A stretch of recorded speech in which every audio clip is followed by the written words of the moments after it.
제가 전동 키트 파워휠 제품 리뷰를 올린 지 벌써 1년이 다 돼갑니다. 그동안 많은 질문들을 주셨고 아직도 잘 사용을 하고 있는지 궁금해 하시는 분들이 많이 계시더라고요. 그래서 오늘은 파워휠 1년 롱텀 후기를 들려드리려고 이렇게 영상을 켰습니다.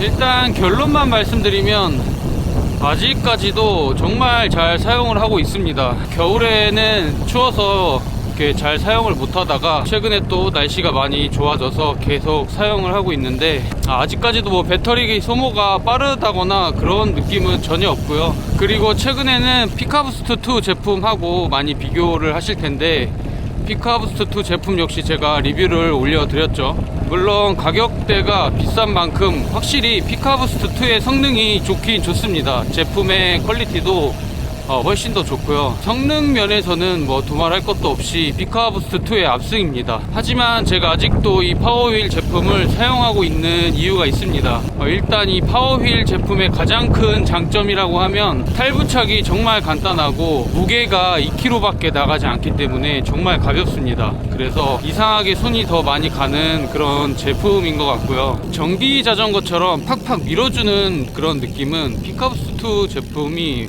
훨씬 더 좋습니다. 그런 부분을 원하시는 분들 같은 경우에는 피카부스트2 제품을 구매를 하시면 될 것 같은데 개인적으로 저는 그렇게 전기자전거 느낌처럼 팍팍 밀어주는 그런 느낌보다는 좀 자연스럽게 평속 유지에 도움이 되는 이 파워휠 제품이 저는 느낌상 더 좋습니다. 왜냐하면은 자전거를 타는 용도가 운동을 하는 목적도 있기 때문에 너무 또 전동 키트의 성능이 좋아버리면 뭔가 자전거를 타고 개운한 그런 느낌이 들지 않아서 개인적으로는 이 파워휠 제품의 성능 정도가 저한테는 딱 좋더라고요. 그리고 사용하기가 너무 간편해서 더 손이 자주 가는 게 있습니다. 피카부스트2 같은 경우에는 이 탈착 방식이 공구가 없으면 탈거가 힘들기 때문에 그런 부분들이 조금 불편했고요. 그리고 무게도 파워휠 제품에 비하면 많이 좀 무겁습니다. 그런 부분들이 단점이 될 수도 있지만 그렇다고 피카부스트2 제품이 안 좋다는 건 아니고 확실히 최근 나온 전동 키트 제품 중에서는 가장 좋긴 합니다. 그리고 또 파워휠 제품의 장점은 가격대죠. 예전에 제가 처음 리뷰를 올렸을 때만 해도 가격대가 비싸서 약간 접근하기 힘든 그런 제품이었습니다. 10개월 전에 제가 영상을 올린 것 같은데 그때 60만원을 주고 구매를 했으니까 60만원 주고 구매를 하기에는 좀 많이 비싸죠. 하지만 지금은 40만원 초반대에 판매를 하고 있는 것 같더라고요. 그래서 지금은 구매를 하는 데 있어서 가격대가 많이 저렴해졌고요. 그래도 직구로 구매를 하는 제품이다 보니까 가장 큰 문제가 두 가지가 있습니다.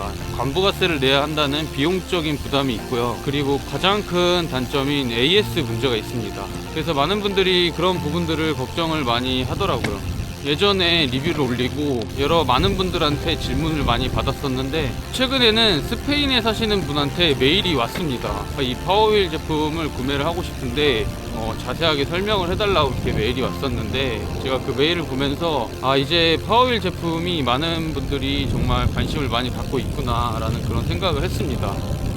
그래서 제가 아는 지인분하고 이렇게 얘기를 해서 파워휠 제품을 저렴하게 구매를 할 수 있는 방법을 찾아봤습니다. 그래서 관부가세 없이 국내 최저가로 구매할 수 있는 방법을 찾았고요. 제가 설명란하고 고정 댓글에 링크를 걸어 드릴 테니까 그 링크 타고 가서 보시면 가격대가 굉장히 저렴하게 이렇게 판매를 하고 있고 관부가세 포함 가격입니다. 배송비는 2만원 정도 붙는다는 점은 참고하시면 되고요. 그리고 이 AS 문제, 아무래도 공식 수입 제품이 아니다 보니까 AS 문제가 있을 수가 있는데 이 부분은 초기 불량건에 대해서 제품을 1대1로 교환을 해준다고 그렇게 제가 확답을 들었습니다. 그리고 또 이 파워휠 제품이 휠에 터치를 해서 이렇게 굴러가는 그런 제품이다 보니까 또 소모품에 문제가 생길 수 있습니다. 그런 부분도 따로 부품을 판매할 예정이라고 하니까 그런 부분들도 걱정을 하지 않으셔도 될 것 같습니다. 그리고 또 요청을 했던 게 제가 이 파워휠 제품을 쓰면서 가장 치명적인 단점이라고 생각했던 부분이 시퍼스트의 외경 요청을 최대 31.8파이까지 밖에 지원을 안 합니다. 그래서 33.9파이의 10호스트에 장착을 할 때는 현재로서는 불가능하고요. 강제로 이렇게 장착을 하면 할 수는 있지만 안전상에 또 문제가 될 수 있기 때문에 33.9파이에도 호환이 가능한 중간 어댑터를 만들 수 있으면 좋겠다라고 이렇게 요청을 해놓은 상태입니다. 일단 공장 측에서는 긍정적인 답변이 왔다고 합니다. 차후에 나올 가능성이 있습니다. 그렇게 되면은 이 파워휠 제품 저렴한 가격대로 이렇게 저처럼 자전거로 출근하시는 분들이나 미니벨로를 타시는 분들, 또 뭐 하이브리드, 로드 자전거도 물론 장착이 가능하고요. 가장 중요한 건 10호스트하고 타이어의 각도만 나와준다면 다 장착이 가능한 제품입니다. 그리고 이 제품은 어떤 식으로 접근을 하셔야 되냐면 평속 유지에 좀 신경을 쓰시는 분들한테는 정말 큰 도움이 됩니다. 실제로 20 후반대 속도로는 평속 유지가 정말 잘 됩니다. 이게 페달링을 빨리 하면 할수록 전기의 힘이 더 많이 느껴집니다. 그런 식으로 설계가 됐기 때문에 초반에 치고 나갈 때는 크게 느끼긴 힘들지만 어느 정도 평속을 올렸을 때는 전기의 힘이 확실하게 느껴집니다. 그런 부분들 때문에 저도 지금까지 잘 사용을 하고 있는 거고요. 그리고 이제 어필 부분인데 제 영상 댓글에 가장 많이 달린 글들이 어필에서 도움이 안 되면 이 제품을 뭐하러 사용을 하냐 이런 분들이 굉장히 많더라고요. 근데 라이딩을 하다 보면 어필이 차지하는 부분이 우리나라 지형상 어필이 많기는 하지만 그래도 맨날 어필만 라이딩을 하는 게 아니기 때문에 실질적으로 라이딩을 해보시면 훨씬 더 도움이 많이 됩니다.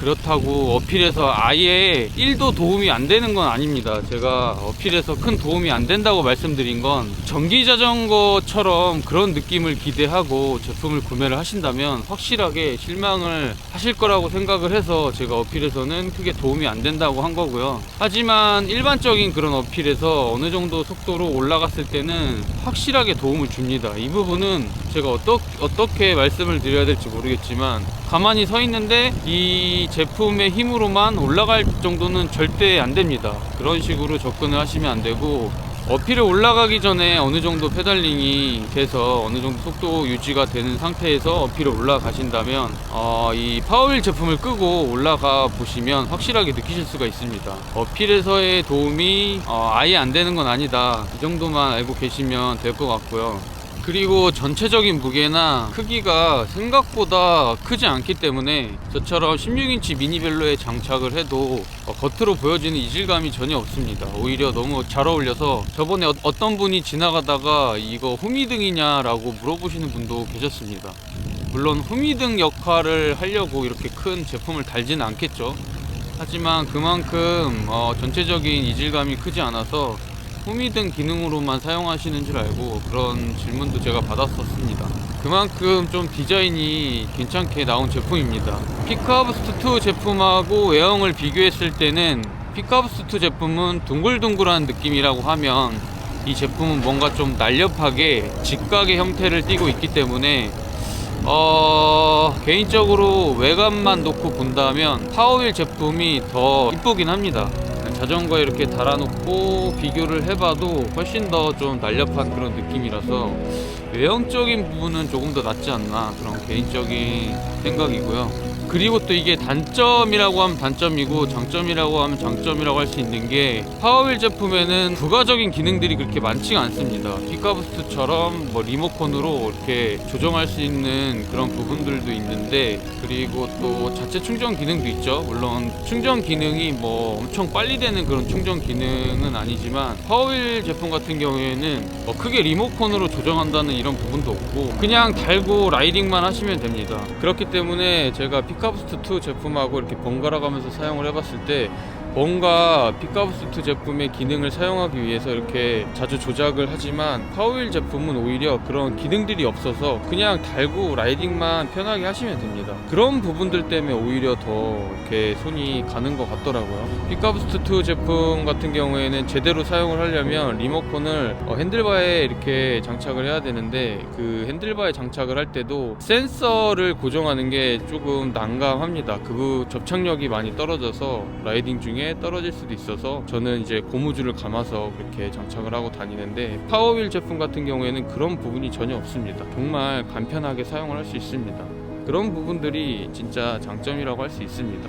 기능이 많으면 좋겠죠. 하지만 기능이 오히려 없어서 더 간편한 그런 부분도 있더라고요. 이거는 저처럼 피카부스트 2 제품이랑 오랫동안 번갈아 가면서 사용하셨던 분들은 느끼실 수 있을 겁니다. 저는 두 제품 다 가지고 있기 때문에 확실한 장단점을 이렇게 잘 알고 있어서 솔직하게 말씀을 드리는 거고, 최근에 미니벨로의 인기가 정말 많아졌죠. 그러다 보니까 이제 미니벨로를 타고 장거리 라이딩 하시는 분들도 많아졌고, 미니벨로로 평속 30 이상 올리시는 분들도 많이 계십니다. 그런 분들한테 이 파워휠 제품 사용해 보시면 확실하게 더 느끼실 수가 있습니다. 오히려 평속 유지에 신경 쓰시는 분들한테는 더욱더 그런 좋은 제품일 수가 있습니다. 그럼 오늘 이렇게 1년 동안 제가 파워휠 제품 사용하면서 느꼈던 부분들에 대해서 설명을 드렸습니다. 설명란하고 고정 댓글에 제가 링크를 걸어 드릴 테니까 저렴하게 구매를 하셔서 한번 사용해 보셨으면 좋겠습니다. 그럼 오늘 영상은 여기서 마치도록 하겠습니다. 오늘도 끝까지 시청해 주셔서 감사합니다.